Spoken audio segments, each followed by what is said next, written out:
लालची राजा। पुराने समय में सुरेश नाम का एक राजा राज करता था। राजा सुरेश बड़ा ही लालची था।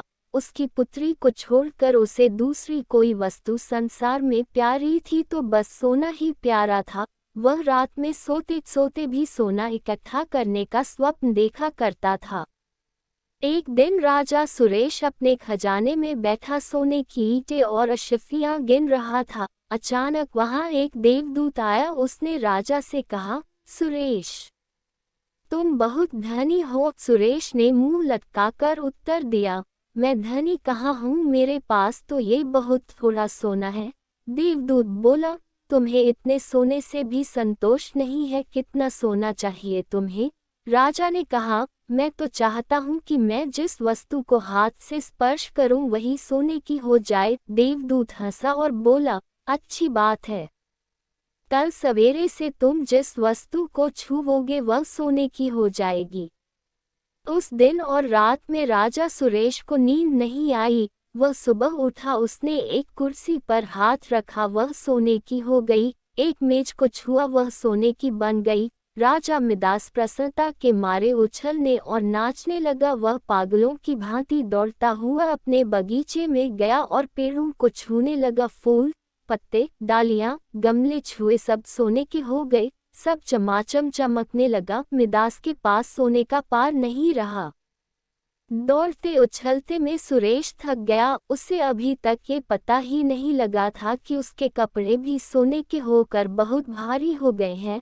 वह प्यासा था और भूख भी उसे लगी थी। बगीचे से अपने राजमहल लौटकर एक सोने की कुर्सी पर बैठ गया। एक नौकर ने उसके आगे भोजन और पानी लाकर रख दिया, लेकिन जैसे ही मैं दास ने भोजन को हाथ लगाया वह भोजन सोने का बन गया। उसने पानी पीने के लिए गिलास उठाया तो गिलास और पानी सोना हो गया। सुरेश के सामने सोने की रोटियां, सोने के चावल, सोने के आलू आदि रखे थे।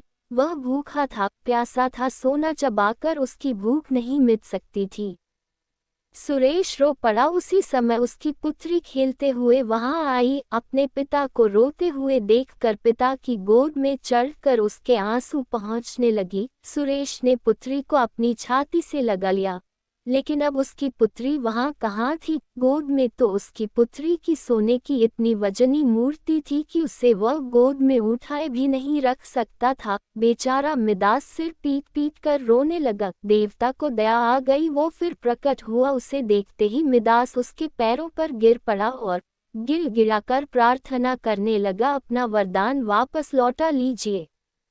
देवता ने पूछा, सुरेश, अब तुम्हें सोना नहीं चाहिए, अब बताओ, एक गिलास पानी मूल्यवान है या सोना?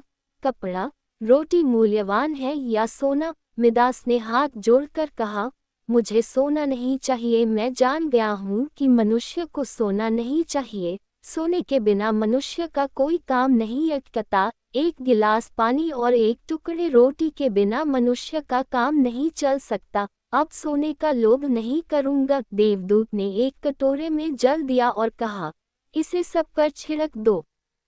सुरेश ने वह जल अपनी मेज पर, कुर्सी पर, भोजन पर, पानी पर और बगीचे के पेड़ों पर छिड़क दिया। सब पदार्थ पहले जैसे थे वैसे ही हो गए। कहानी की शिक्षा। दोस्तों, इस कहानी से हमें ये शिक्षा मिलती है कि मनुष्य चाहे कितना भी अमीर और कितना भी गरीब हो, उसे कभी भी लालच नहीं करना चाहिए। अत्यधिक लालच करने से उसके पास जो होता है वह उसे भी गवा देता है।